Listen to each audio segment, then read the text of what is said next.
আমার আজকের রেসিপি পোস্ত বাটা দিয়ে রুই মাছের পাতলা ঝোল।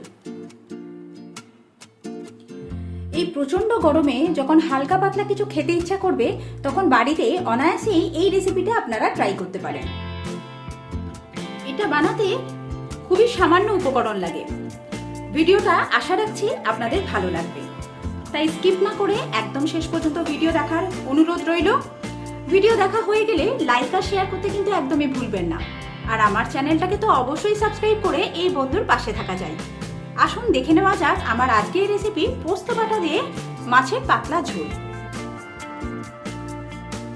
পোস্ত বাটা দিয়ে রুই মাছের ঝোল বানাবার জন্য এখানে আমি 6 পিস রুই মাছ নিয়ে নিয়েছি। মাছের গায়ে নুন আর হলুদ মাখিয়ে নিয়েছি। কড়াতে মাছ ভাজার জন্য কড়ার মধ্যে দিয়ে দিয়েছি সর্ষের তেল। তেল খুব ভালো রকমভাবে গরম হয়ে গেছে। এবার আমি মাছের পিসগুলো তেলের মধ্যে দিয়ে দিচ্ছি।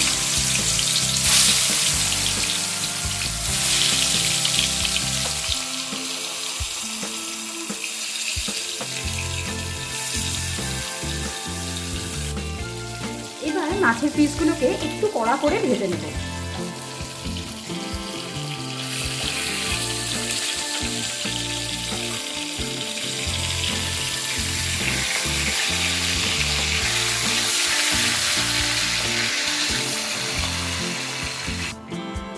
সমস্ত মাছগুলো ভেজে তুলে নেওয়া হয়ে গেছে। এবার ওই মাছ ভাজা তেলের মধ্যে ফোড়নের জন্য আমি এখানে 5 ফোড়ন, হাফ টিস্পুন 5 ফোড়ন অ্যাড করে দিচ্ছি। ফোড়নটা হয়ে গেলে এখানে লম্বা করে কেটে রাখা বেশ কিছু পরিমাণ আলু দিয়ে দিলাম। আলুটাকে সামান্য একটুখানি ভেজে নেব।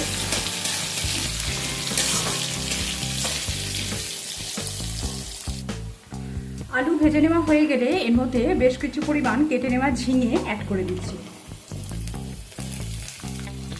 ঝিঙেটাকেও খানিকক্ষণ সময় নিয়ে একটু ভেজে নেব।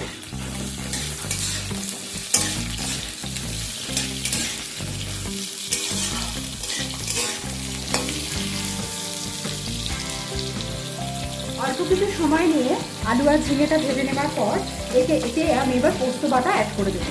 এখানে 4 টিস্পুন পোস্ত আর 2টো কাঁচা লঙ্কাকে একসাথে বেটে নেওয়া আছে, এটাকে আমি অ্যাড করে দিলাম। এবার এর মধ্যে দিয়ে দিচ্ছি পরিমাণ মতো নুন, দিয়ে দিচ্ছি হলুদ আর সামান্য পরিমাণ একটুখানি গুঁড়ো লঙ্কা অ্যাড করে দিচ্ছি। প্রায় 1.5 থেকে 2 মিনিট সময় নিয়ে সবকিছু একবার নাড়াচাড়া করে নেব।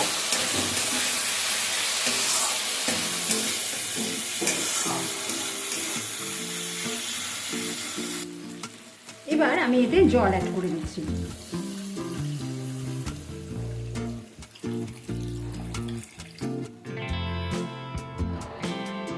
যেহেতু এটা ঝোল বানাবো তাই একটু বেশি পরিমাণ জল দিয়ে দিলাম।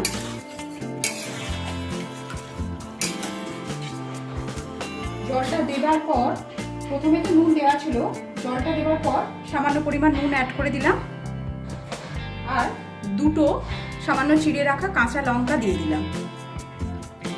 গ্যাসের ফ্লেমটা হাইতে রেখে প্রথমে জলটাকে একটুখানি ফুটতে দেব। গ্রেভি ফুটে উঠেছে, গ্যাসের ফ্লেমটাকে লো টু মিডিয়ামে রেখে এটাকে কভার করে দেব আর ঝিঙে আর আলুটাকে একটু সেদ্ধ করে নেব। কিছুক্ষণ চাপা দিয়ে রান্না করার পর যখন আলু আর ঝিঙেটা প্রপারলি সেদ্ধ হয়ে যাবে সেই সময় আমি ভেজে রাখা মাছের পিসগুলো এর মধ্যে দিয়ে দেব।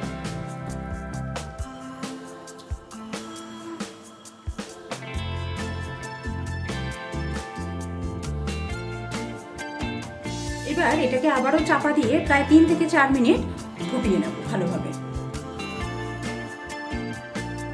এবার এটাকে আবারও কভার করে দিলাম, প্রায় 3 থেকে 4 মিনিট এইভাবে আমি রান্না করে নেব।